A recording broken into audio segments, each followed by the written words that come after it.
El silencio de los inocentes no fue solo un thriller psicológico, fue una brutal guerra entre arte y caos.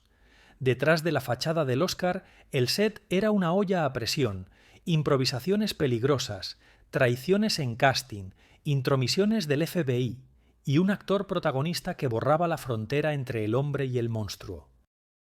Lo que el público vio fue realmente una obra de precisión. Lo que pasó detrás de la cámara fue desordenado, impredecible y a veces muy aterrador. Hoy veremos 20 datos extraños, realmente, sobre El silencio de los corderos, que la mayoría de fans no conocen de Hopkins. Aterradora Jodie Foster, sin avisar al equipo de utilería, sacó de archivos de asesinatos reales un dato extra secreto que incluso los fans devotos susurran. Quédate hasta el final. Ya no volverás a ver la película de la misma manera. Ahora, comencemos. La primera escena de Anthony Hopkins asustó de verdad a todos, incluso a Jodie Foster. Anthony Hopkins no solo interpretó a Hannibal Lecter, sino que irrumpió en el set como un depredador liberado de su jaula. Su primera escena con Jodie Foster se rodó sin ensayo. A propósito, el director Jonathan Demme quería miedo puro. Hopkins se mantuvo absolutamente inmóvil, sin pestañear ni un solo parpadeo, con la mirada intensa y penetrante fijada en Foster.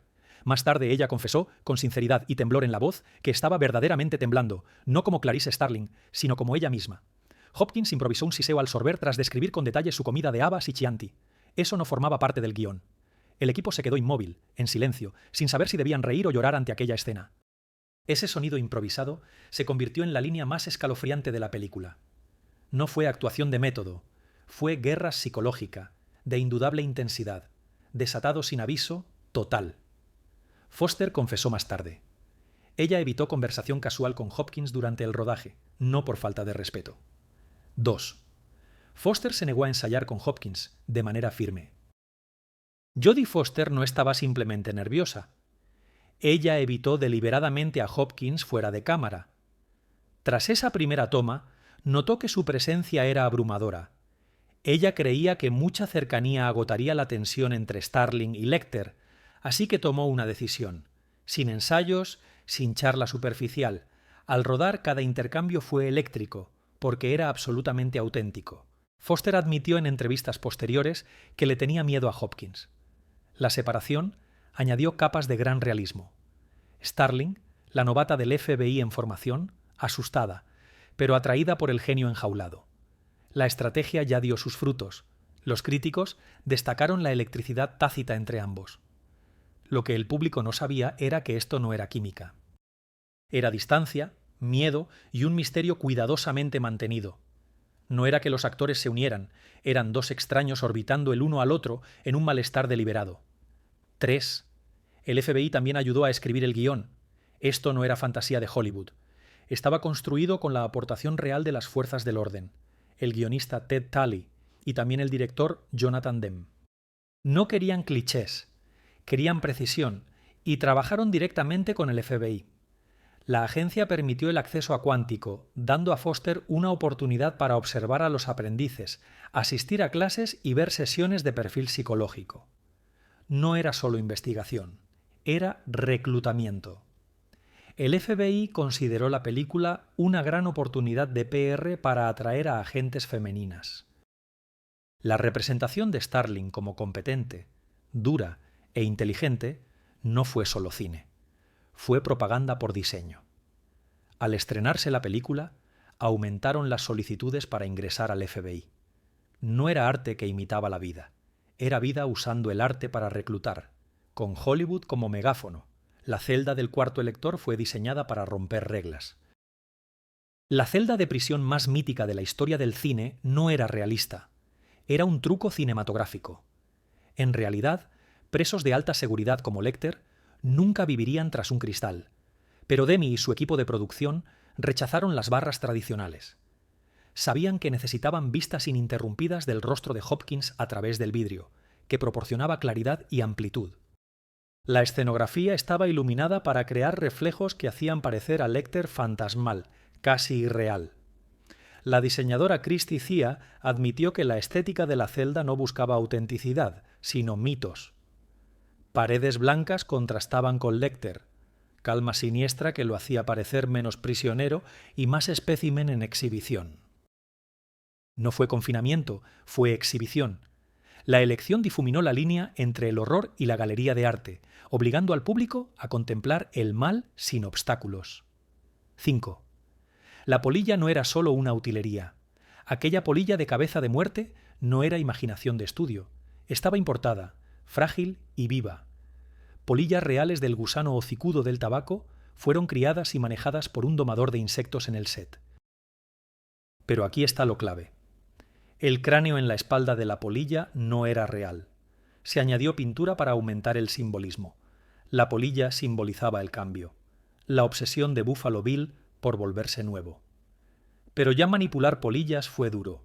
Tuvieron que refrigerarlas antes de filmar para frenar movimientos. Los actores y el equipo se vieron obligados a despertar a los insectos con luces cálidas. No era solo atmósfera inquietante, era puesta en escena biológica y bien delicada. Cada aleteo de las alas llevaba peso oculto, vida, muerte y la fragilidad de la obsesión. 6. Gene Hackman iba a dirigir y protagonizar. El silencio de los inocentes parecía haber sido muy distinto. Orion Pictures consiguió los derechos con Gene Hackman para dirigir y protagonizar. Hackman venía de ganar el Oscar por Mississippi Burning y veía el proyecto como su gran paso. Pero hay giro. Una vez leyó el guión, Hackman sintió que era demasiado sombrío, demasiado violento y dañino para su imagen. Se alejó y la financiación casi se desplomó. Jonathan Demme fue finalmente elegido como una opción. En aquel momento se consideró arriesgado porque era conocido por sus comedias excéntricas y no por thrillers psicológicos, pero ese fallo nos dio la dirección icónica de Demme. No fue la interpretación sombría de Hackman, fue la visión íntima y escalofriante de Demme. La salida de Hackman no fue un revés. Fue un extraño golpe del destino que remodeló la historia del cine para siempre. Seven Buffalo Bill fue un mosaico de asesinos reales de renombre histórico. Buffalo Bill no nació de la nada.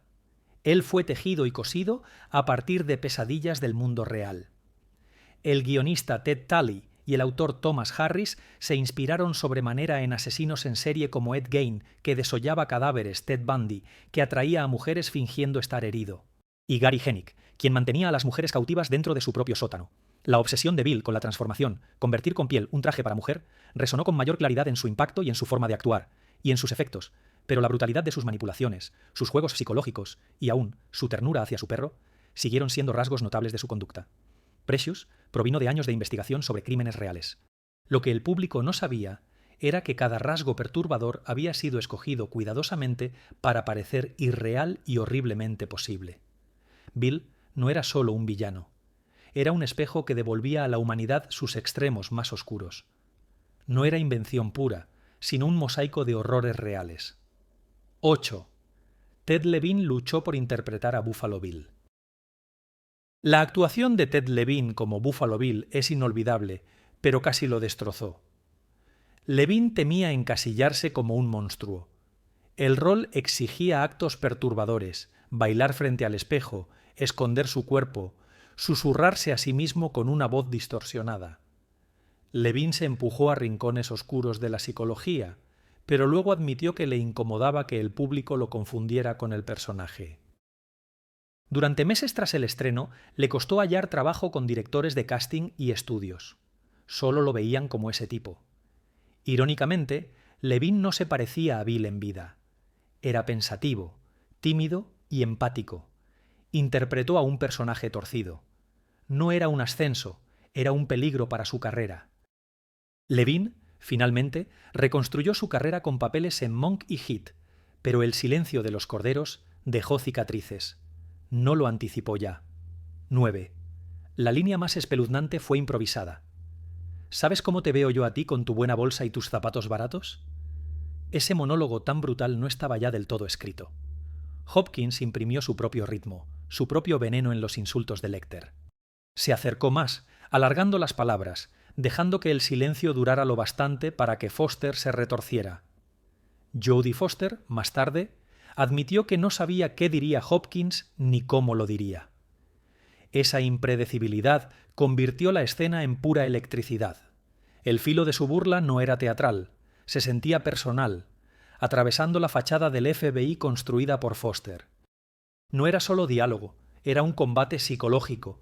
Las improvisaciones de Hopkins hacían que Lecter pareciera menos un simple personaje y más una amenaza activa. Lo que el público no sabía era que las reacciones tensas de Foster no estaban ensayadas. Eran espontáneas, nacidas de una intimidación genuina en el set. La escena de Goodbye Horses casi no llegó a ocurrir. El infame baile de Buffalo Bill para señalar Goodbye Horses de Lazarus se ha vuelto icónico, pero estuvo a punto de ser eliminado. La escena no iba en el guión. Ted Levine lo sugirió él mismo, argumentando que la psique de Bill debía mostrarse, no solo describirse.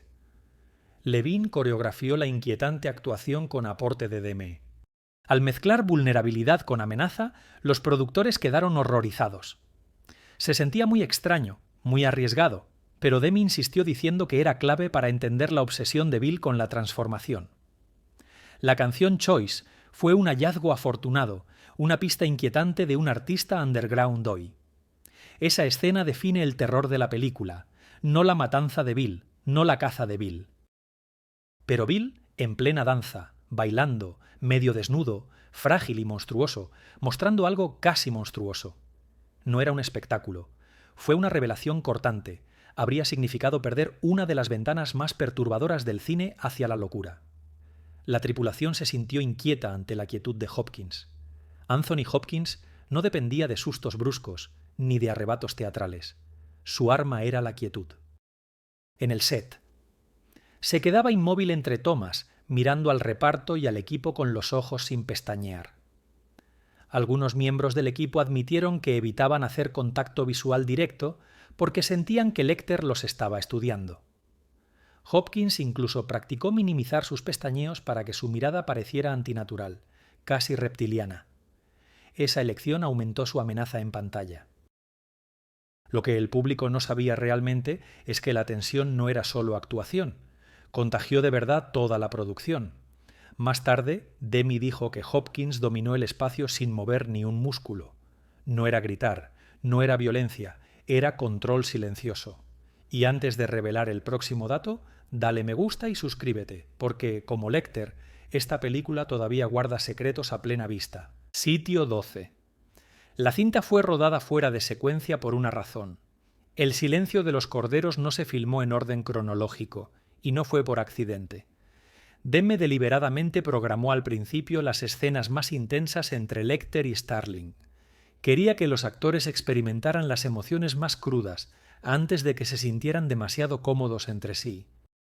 Para Jodie Foster, esto significó lanzarse a una guerra psicológica con Hopkins, antes de entender el arco de su personaje. Cuando rodaron las escenas posteriores de comercio, Foster ya había sido puesta a prueba emocional. La táctica funcionó. La audiencia siente el agotamiento de Clarice, su fragilidad y su desmoronamiento emocional. Porque Foster lo vivió al revés. No era cine tradicional, era acondicionamiento psicológico. Al estructurar la película de esta manera, Demme convirtió el calendario de rodaje en un arma que difuminaba la actuación con tensión real. 13. Scott Glenn estuvo atormentado por el entrenamiento del FBI. Scott Glenn, quien interpretó al agente del FBI. El agente Jack Crawford no quedó exento de la oscuridad. Parte de su entrenamiento, el FBI le dio acceso a materiales de entrenamiento, incluyendo grabaciones de escenas del crimen.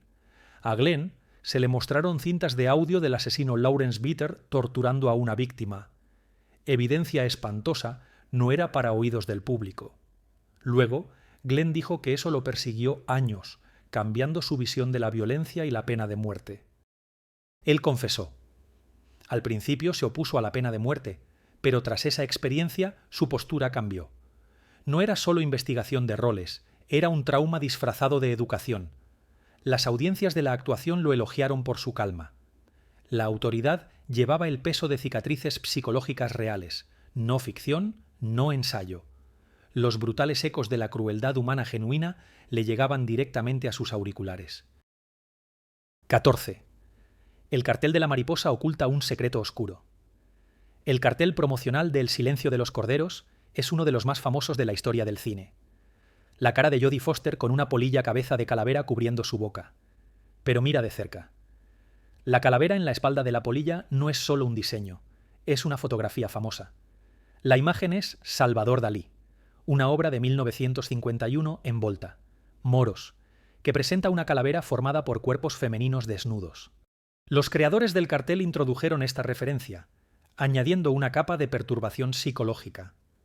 La imagen sugiere que, bajo la superficie, la belleza oculta oscuridad, cambio y muerte. La mayoría del público nunca lo notó, pero quienes lo hicieron, la realización fue realmente estremecedora. No era una polilla al azar. Fue una pieza de arte surrealista. La historia se torció hasta convertirse en un símbolo de silencio, horror e identidad. El disfraz del 15º Lecter fue diseñado para romper la imagen humana. Cuando Hannibal Lecter es llevado al tribunal, sujeto a un carrito con una mordaza que parece máscara, es una de las imágenes más inquietantes de la película, pero esa máscara no fue la primera opción. Al principio, el equipo de vestuario contempló una máscara quirúrgica o una mordaza tradicional. El propio Hopkins sugirió algo más primitivo, algo que difuminara lo humano y lo animal. El diseño final se inspiró vagamente en una máscara de hockey, pero con dientes expuestos y correas frías que sugerían a un depredador enjaulado. El resultado no fue solo contención, fue deshumanización.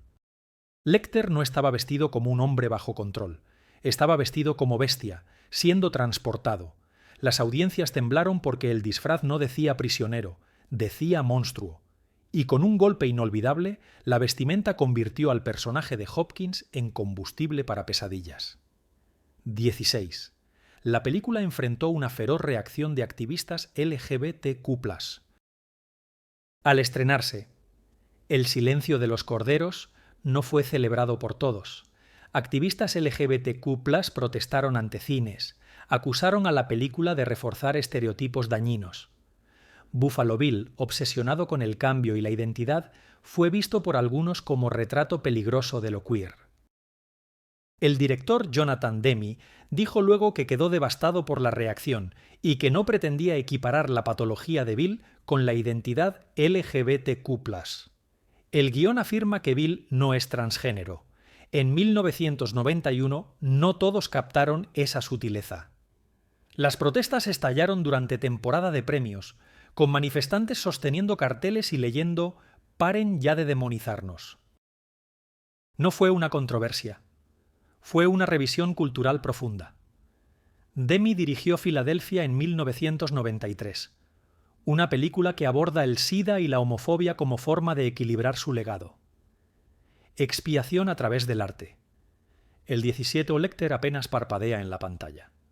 ¿Alguna vez viste que la mirada de Lecter parece una trampa sutil? Eso no fue coincidencia. Hopkins lo diseñó, estudió metraje de reptiles y señaló que depredadores rara vez parpadean al evaluar su presa. Hopkins se entrenó para reducir parpadeo durante las tomas, con ojos abiertos para que resulte inquietante. El resultado fue muy fascinante. Lecter se siente menos como un hombre y más como algo extraterrestre. Siempre mirando, nunca vulnerables, la gente se sintió inmovilizada en sus asientos ante esa mirada, como si pudiera ver a través de la pantalla. Hopkins dijo después: «Es un truco sencillo, pero perturba a la gente más de lo que cualquier grito podría hacer». No fue una actuación llamativa. Fue micropsicología y demostró que a veces lo más aterrador que puede hacer un actor es solo no hacer nada. El desenlace se rodó con total secreto. El desenlace por la llamada telefónica escalofriante «Voy a cenar con un viejo amigo» no se compartió con el equipo hasta el último momento posible, manteniendo el secreto más estricto. Demme temía filtraciones y quería el mayor impacto posible. Las páginas fueron entregadas a Hopkins y Foster poco antes de rodar. Incluso el reparto de apoyo no sabía cómo terminaría la película. Hopkins grabó varias variantes de la frase, unas juguetonas, otras siniestras. Demme eligió la opción que equilibró elegancia y amenaza. Cuando la película llegó a cines, el público jadeó de pronto. Nadie lo vio venir. Ni la mayoría de quienes trabajaron. No fue solo un final con giro, fue un secreto encerrado como en caja fuerte. Se reveló solo en la sala de edición. El tipo de secreto que hizo inolvidable la película inolvidable. 19. Ganó los 5 grandes premios Oscar. Un logro raro. El silencio de los corderos no solo ganó premios, sino que hizo historia. En los premios de la Academia de 1992 arrasó con los 5 grandes. Mejor película, mejor director, mejor actor, mejor actriz y mejor guión adaptado. Solo 2 películas más lo habían hecho alguna vez. Ocurrió una noche y alguien voló sobre el nido del cuco. Lo que hace a El silencio de los corderos más raro es que no fue una película del Oscar. Fue un thriller de terror estrenado en febrero, fuera de la temporada de premios. En su lugar, reescribió las reglas y mostró que el horror puede ser prestigio. Ya no era una cinta de nicho, era arte. La Academia no se limitó a entregarle trofeos, legitimaron todo un género. El Hannibal Lecter del siglo XX estuvo en pantalla menos de 17 minutos. Aquí está la sorpresa final. El personaje más aterrador del cine aparece por menos de 17 minutos en total. Hopkins Lecter domina la historia, la mercadotecnia masiva y la memoria cultural colectiva, pero en tiempo puro apenas está presente. Esto fue intencional. Demme y Hopkins acordaron que la exposición excesiva debilitaría al personaje. Lecter tenía que sentirse como una tormenta que llega, arrasa y se vaya antes de que pueda recuperar el aliento. Su ausencia lo hacía más poderoso. Sus escenas más icónicas. Hopkins mismo dijo: «No hace falta que estés allí todo el tiempo. Debes rondarlo». La escasez convirtió a Lecter de un papel en una leyenda. Dato extra. El silencio real de los corderos. El título de la película no es solo metáfora. Está arraigado en una historia personal inquietante. Durante un borrador, Harris reveló que la confesión de Clarice sobre los corderos que gritan provenía de entrevistas reales con agentes del FBI. Una joven agente recordó trabajar en una granja cuando era niña, incapaz de salvar corderos de la matanza. El recuerdo de sus gritos la persiguió hasta la adultez. Harris dejó eso en Clarice, simbolizando la inocencia perdida y la necesidad de salvar una vida. Para Jodie Foster, esta escena fue el centro emocional de la película. Más tarde admitió que fue lo más difícil de rodar para ella. No fue por las provocaciones de Lecter, sino porque oyó la fragilidad en la voz de Clarice misma. El silencio no era solo una trama, era la herida mental que dio forma a todo su carácter. El silencio de los corderos no era solo suspenso, fue en suma un terremoto cultural. Obligó a Hollywood a tomar el horror en serio. Obligó al público a enfrentar el terror psicológico y obligó a los actores a entrar en rincones profundos del comportamiento humano. Detrás de cada encuadre estaba el caos, el secreto y la creatividad chocaban. 30 años después, la película nos susurra, nos observa desde detrás del vidrio. Si te gustó descubrir estas verdades ocultas, dale me gusta, suscríbete y comenta cuál hecho te sorprendió más. Porque en el mundo de los secretos del cine, una cosa es cierta: el silencio nunca dura para siempre.